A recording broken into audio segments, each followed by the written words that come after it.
Hey everybody, what's up? It's Ruby and today I'm in California. I'm in a hotel. This isn't my house. What's going on? My sister is currently getting ready in the bathroom and she is so graciously letting me film a video because today I'm going to talk to you guys all about my top travel tips. I figured this video would kind of be fun to film while I'm out of town, while I'm not in New York, while I'm in a new location, because also that makes it really fun to switch up. And I travel quite a lot, and so I thought that I would kind of put together my top tips for traveling to make your experience as easy as possible. I don't really think this video needs any more of an introduction, so let's just get right into the tips. My first tip is if there is free seating on the plane, go towards the back of the plane. What I mean by this is if you're flying Southwest or any other airlines where it's like free seating and you don't get to pick your seats prior, always go to the very back of the plane because a lot of people don't like to sit back there, so most likely you will get the row to yourself if the plane is like semi-empty or not completely full. So for example, a few months ago I flew to Colorado, I flew Southwest, so I went directly to the back of the plane and I had the whole aisle for myself. Granted, it is a little noisier back there because you're closer to the engine of the plane,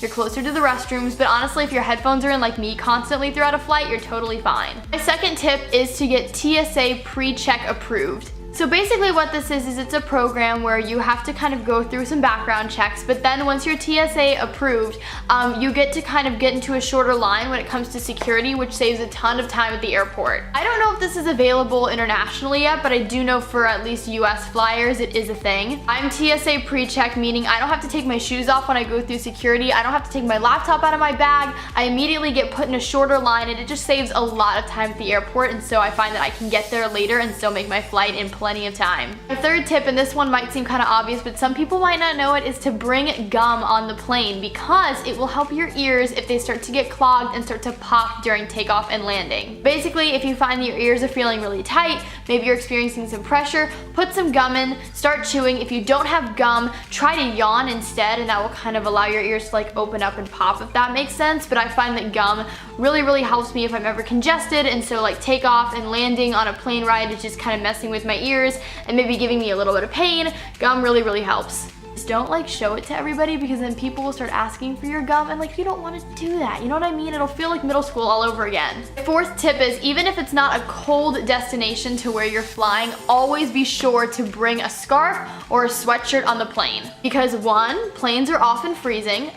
You know it, I know it, it sucks, especially when you don't have anything to keep you warm, but also if the plane isn't cold, it can double as a pillow or a blanket. My fifth tip is to bring snacks with you rather than buying them at the airport. Airport food is very expensive. It's also usually not very healthy for you, and if it is, they're gonna hike up the prices so that you have to pay like $30 for a freaking sandwich. So what I recommend is packing snacks beforehand, putting them in your carry-on or your backpack or your purse, whatever you're bringing with you on the plane, and that way you don't have to spend money on snacks or as much money on snacks. You know, if you want to buy yourself like something small at one of the stores, that's totally fine, but if you're, if you know that you get hungry on flights and you're gonna want like a sandwich or something a little bit larger, pack that beforehand. And my sixth tip kind of goes along with that because obviously you can't bring liquids through security, but water bottles are really expensive once you go past security and you're kind of in like the main terminal of the airport. So my next tip is to bring an empty water bottle with you and put it in your carry-on. That way as soon as you go through security, then you can fill up your water bottle at a water fountain or whatever, and it saves a lot of money. Maybe not a lot, but like $7, and for like a college kid like me, that's like $1 million.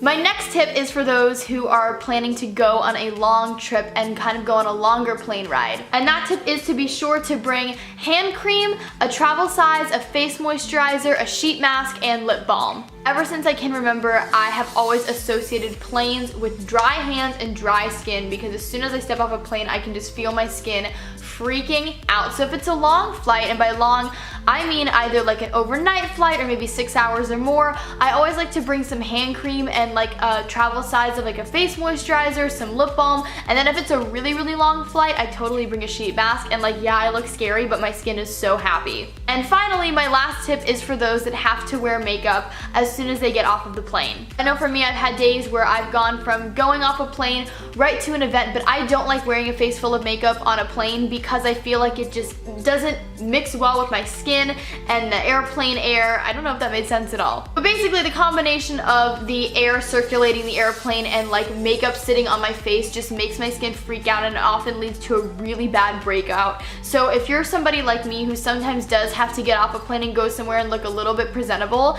my last tip for you all is to bring this little travel size makeup bag filled with these essentials. I recommend bringing concealer because you can use it to spot treat, and you can also double it as a foundation if you have one that's kind of creamy and easy to blend. A powder, I recommend bringing a pressed powder, not a loose powder, because loose powders are very, very messy and pressed powders are just easier to handle on a plane. Mascara if you choose to wear it.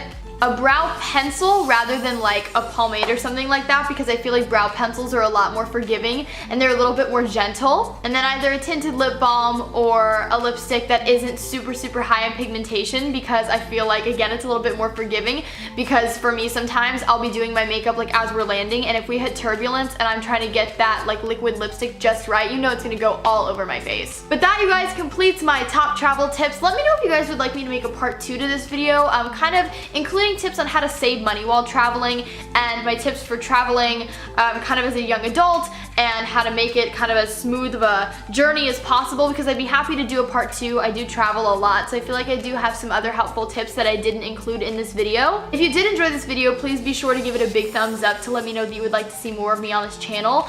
Please subscribe and help me grow the Ruby Rocks the World family. It would mean the world to me. Follow me on all my social media networks. Links are always in the down bar below. I hope you guys are having an awesome day, night, afternoon, whenever you all are watching this video, and I'll talk to you guys in my next video. Okay? Bye, everybody.